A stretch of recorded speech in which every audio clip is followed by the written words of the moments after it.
Yep, there's another one. Another Cyber Tracker film. I mean, just look at this. What is he wearing? What is that?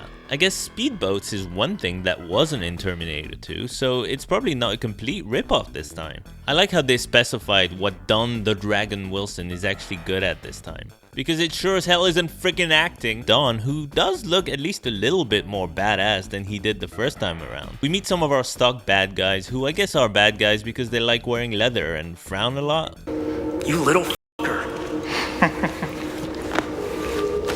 Don gives them the briefcase, but it turns out it is filled with Jack-in-the-Box money. Holy shit, lasers? They've got lasers now? That's awesome. Seriously, what more do the police need? They've got cyborgs? Do they even really need lasers? What are they fighting, giant bugs? The shit hits the fan as all the cars explode one after the other, right behind Don, whose timing is nothing short of impeccable. So the Cyber Tracker shows up in a new armor that looks... I can't even describe it. It's weird, okay? It looks weird and very, very cheap. Cyber Tracker now called number 9 because they've screwed these cyborgs up 9 times so far, but we learned that 9 is a good guy now. Your miserable life force has been terminated. Number 9, good to see you. Glad to be of service, Captain Phillips. Baldo Cop burns a few guys to death with his flamethrower / machine gun, and Dunn finally goes home to his beloved computer, which...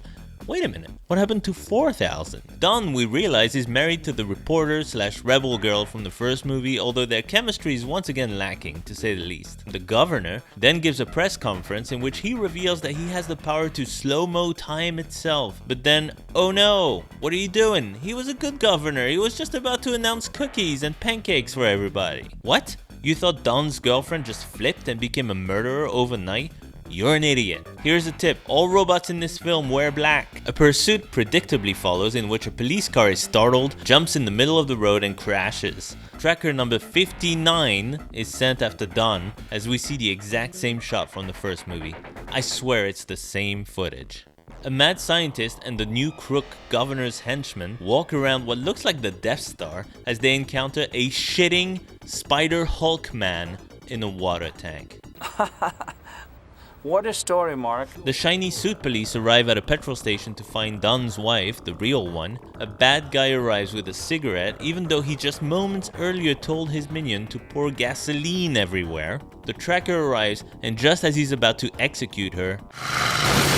What the hell was that? This reminds me of that bit in Teenage Mutant Ninja Turtles 3 when Walker falls off the cliff and implodes instead of splashing in the water. All that before blatantly ripping off Terminator 2. Don, to be fair, does look pretty badass shooting that thing on top of the van. There's a hilarious mini fight between two of the bad guys where both compete for the silliest fight face contest. I think he wins.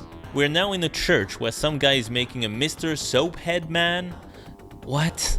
No, actually he's the closest thing we've ever come in those two films to comic relief, along with Agnes 4000, which, thinking about it, is really depressing. The Admiral, meanwhile, tries to tap into the bad guy's system to see if, by any chance, they haven't been making robots to use for their evil deeds. And then behold, Evil Don. Jesus Christ, it's you, Harry.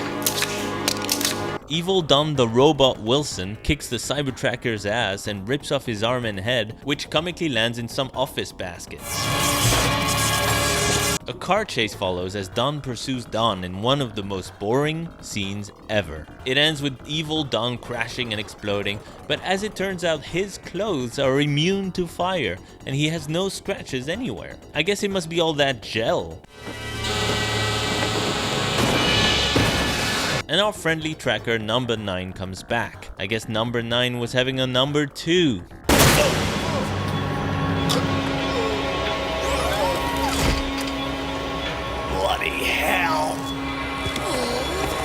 The tracker gets owned by evil Lois Lane and she rips out his heart. This is beyond ripoff.